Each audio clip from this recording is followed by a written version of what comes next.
guys, we're back for another video, honey, and we got to get on here and talk about Miss Porsha Diane Williams, honey, and her new bootlegger girlfriend. Now, I know I'm not the only one who had a grandmother that would say, don't bring that bulldog over here. You better stay away from that dyke. Baby, this is giving manly man. And listen, I don't give a damn what y'all saying in the comments. I didn't create the headline, this is a manly man. This is a manly ass man. Make sure y'all liking the video. We got to get into this video because this is giving fraud, and more fraud. This is Porsha's girlfriend, boyfriend.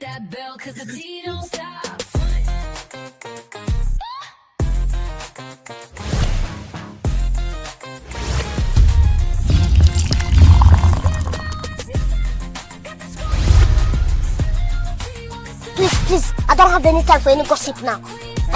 Yes. Yes, Porsha, we on your, it's 24/7, as you already know, honey. Let's get into this video. And listen, I know if y'all not old school, y'all just not old school. My grandmother will be like, get that dyke, that's a bull dagger. So listen, I think it's a difference between a bull dagger and a dyke and a gay person. Did y'all catch that? Gay people are just gay people, but those dyke and bull dagger, that's a different kind of a species.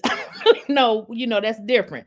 Now, this lady is giving manly man, y'all. Let's get into it because this is what they are saying is Porsha's new girlfriend, boyfriend / bull dagger dyke. Okay, that is what they're saying. But I'm here to let y'all know that I was told this several months ago, very, very long ago, that Porsha was struggling with storyline. Now, if y'all watch The Real Housewives of Atlanta, you know Porsha didn't really bring anything to season 16. In fact, she didn't even talk about her marriage to simonguobadia.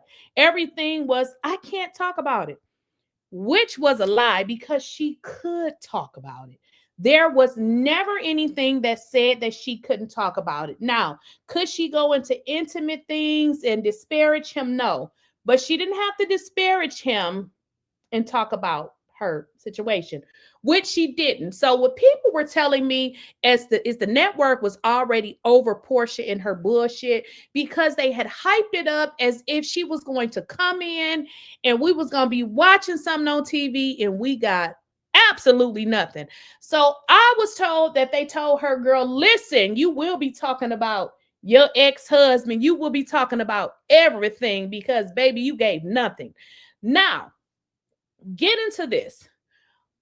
Porsha Williams was married to simonguobadia. Now, I'm only going on what the paperwork say. Now, y'all can be in the comments saying, oh, he was a scammer. He didn't have that money or he never had it. The paperwork say, and if you go online, let me just take y'all online, okay? Because some of y'all going to be in here saying, oh, that's not true. But I know that it is because I was in court and y'all wasn't, okay?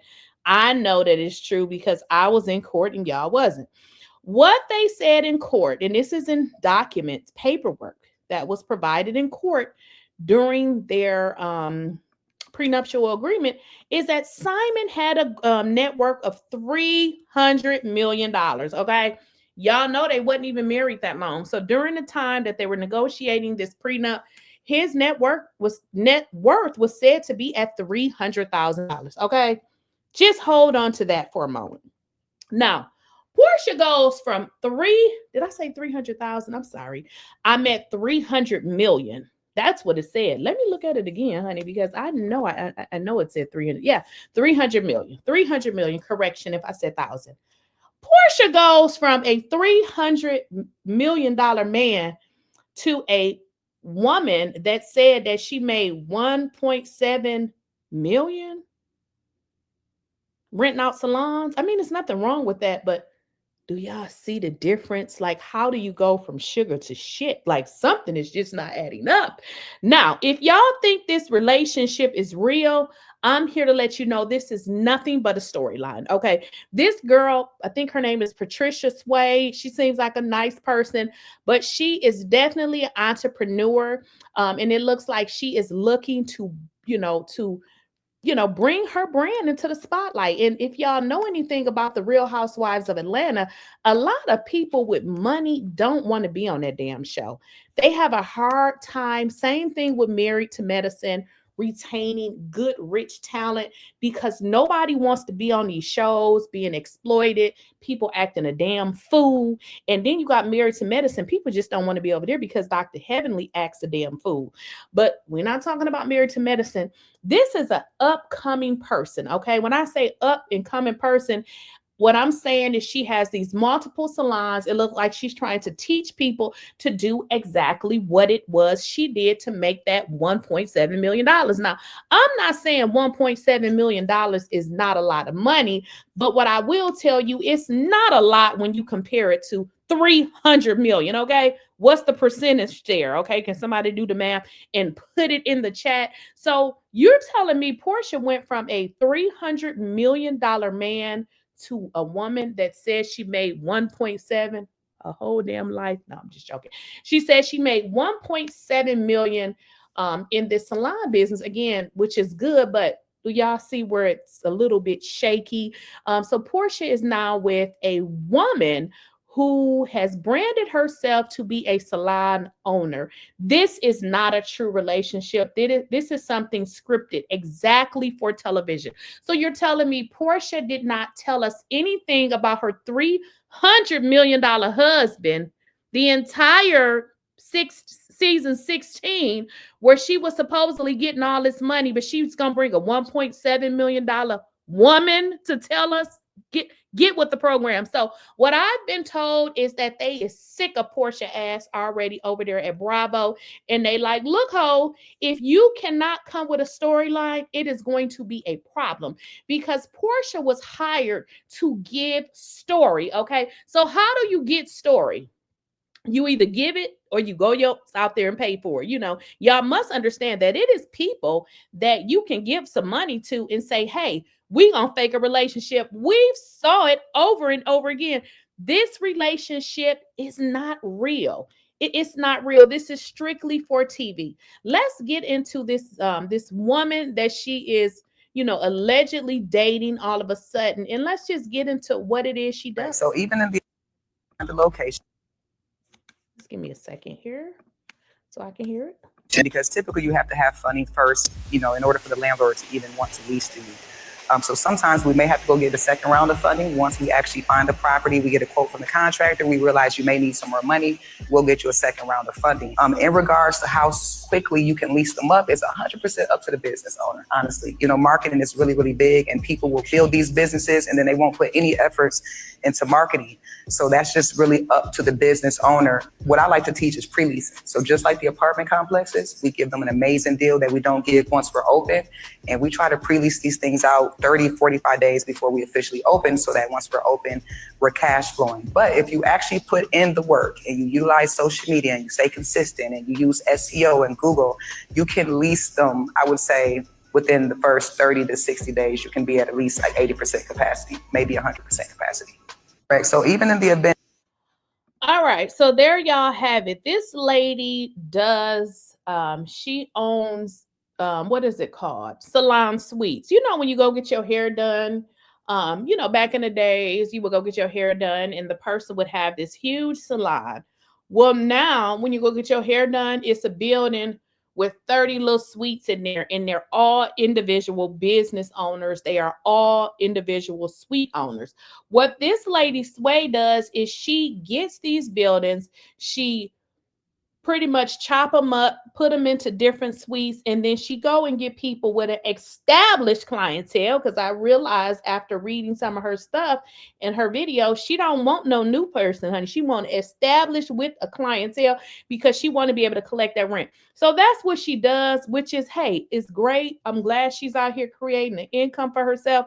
But this relationship that she have with Porsha Williams is not real. It's just not real. It's giving fake. It's giving for TV. It's giving fraud. Now, I'm not saying that Porsha doesn't like women, but let's just be real here in what we're saying. Yes, Porsha likes women. She has admitted that. But I don't believe that Porsha is willing to be in a relationship with a woman openly. I believe she would definitely sneak and do it on the slide, you know, away from her daughter and away from her real life. I don't think she wants this type of relationship as a real relationship. I believe this is fake and this is strictly scripted for TV, because y'all know that a lot of this stuff that we see is not real. They don't always have a storyline, and they are fighting for their life, as Porsha is fighting for hers, because for some reason it seems very hard for her to talk about what is really going on in her life. Which is crazy, because if she would just be authentic with who she is, like for instance, the hoe she is and how she be, you know, jumping down on all these men that everybody keeps talking about, I think people would like her much more, because we like authentic. We like people that keep it real, because if you never tell your business, the streets tell your business. And so does all the men that you be jumping on they Wayne. They be telling too. You think that they don't. That's how everybody know, including Simon, all of the men that Porsha was allegedly messing with. Now, pay attention to this fake relationship.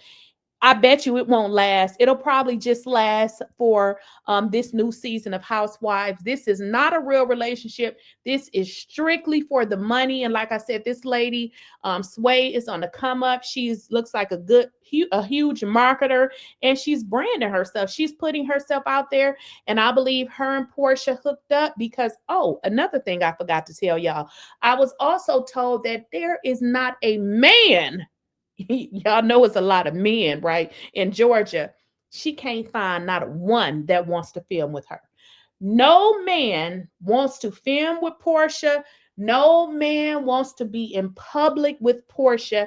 No man wants to come on this show with Porsha.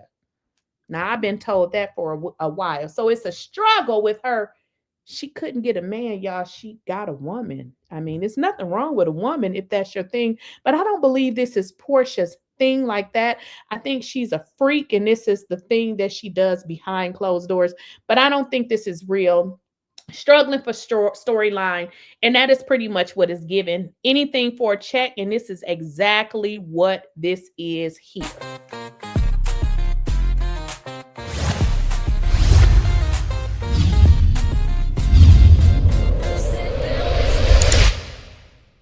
You don't miss nothing, got the scoop on lock. Spilling all the tea while it's still too hot. Lakeysha Keysha, queen of the plot.